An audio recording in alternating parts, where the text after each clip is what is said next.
Uma guerra que já matou ou feriu mais de 1 milhão de russos. Um avanço tão lento que, em 2026, as tropas conquistam em média menos de 100 metros por dia, um dos ritmos mais lentos de qualquer guerra do último século. E, mesmo assim, Moscou não quer parar. Por quê? A resposta não está no campo de batalha. Está no orçamento e no poder. Nos próximos minutos, você vai entender a lógica fria, econômica e política, que empurra o Kremlin a prolongar o conflito. E, no final, por que essa mesma lógica pode ser uma armadilha para o próprio Putin ou apenas um blefe? Fique até o fim, porque o último ponto inverte tudo o que você vai ouvir agora. Comecemos pelo dinheiro. Entre 2022 e 2024, a guerra deixou de ser um custo e virou o motor da economia russa. O Estado despejou recursos na indústria de defesa, mais de 10% do PIB em injeções públicas. Fábricas a todo vapor, salários em alta, pensões e bônus para soldados e suas famílias. Os analistas deram um nome a isso: keynesianismo militar. O Estado gastando como nunca, só que em canhões. E aqui está o primeiro truque perigoso. Ao encher de dinheiro o setor bélico, o Kremlin criou uma multidão de gente com interesse direto em que a guerra não acabe. Empresários, operários, regiões inteiras, famílias de militares. Uma coalizão pró-guerra que não é só ideológica, é econômica. Milhões de pessoas cujo sustento depende do canhão continuar disparando. Mas se o dinheiro fosse o único problema, haveria saída. O problema é bem maior. Imagine que a guerra termine amanhã. O que acontece com essa máquina? Desligá-la não é apertar um botão. Significa cortar a demanda que sustenta a economia, liberar de uma vez uma indústria inteira e realocar uma força de trabalho já esgotada por mortes e imigração. Economistas chamam isso de armadilha da conversão. Sair da economia de guerra provocaria um choque, e esse choque poderia sacudir o próprio regime.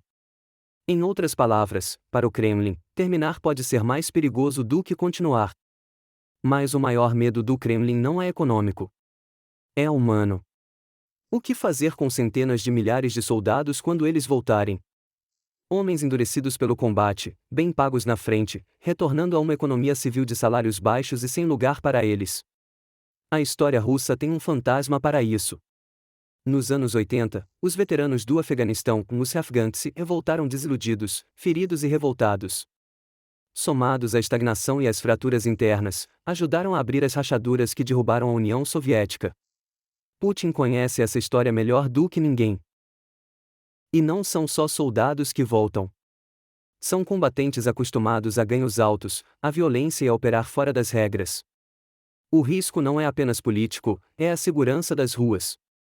Enquanto a guerra continua, esses homens estão na frente, longe das cidades, ocupados.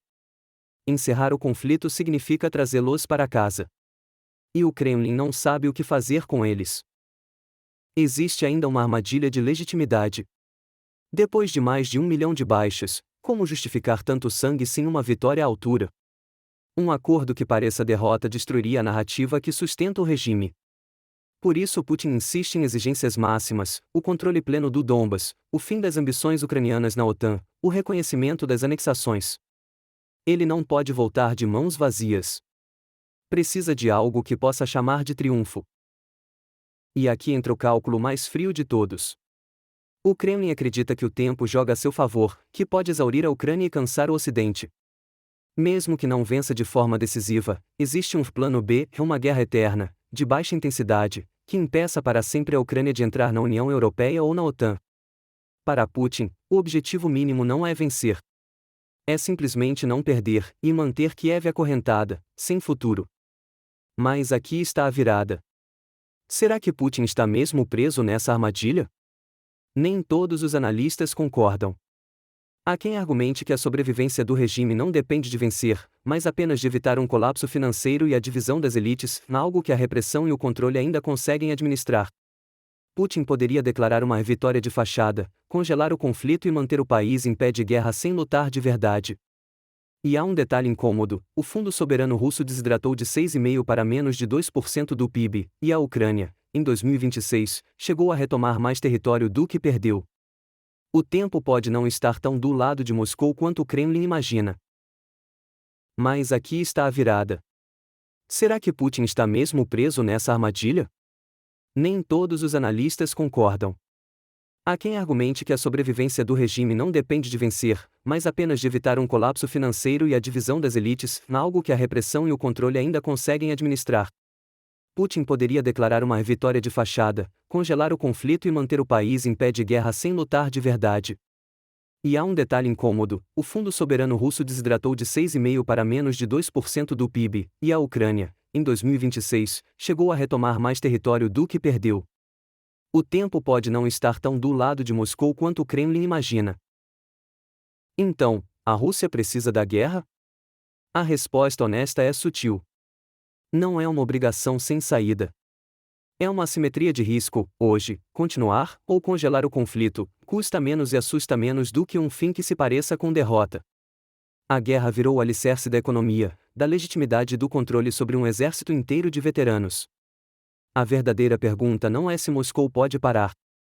É quando prolongar vai se tornar mais perigoso do que a vitória de fachada. E é sobre essa data que ninguém, nem no Kremlin, tem certeza. Se este panorama fez sentido para você, deixe seu like, inscreva-se e comente: você acha que Putin quer a guerra, ou que ele já não consegue mais sair dela?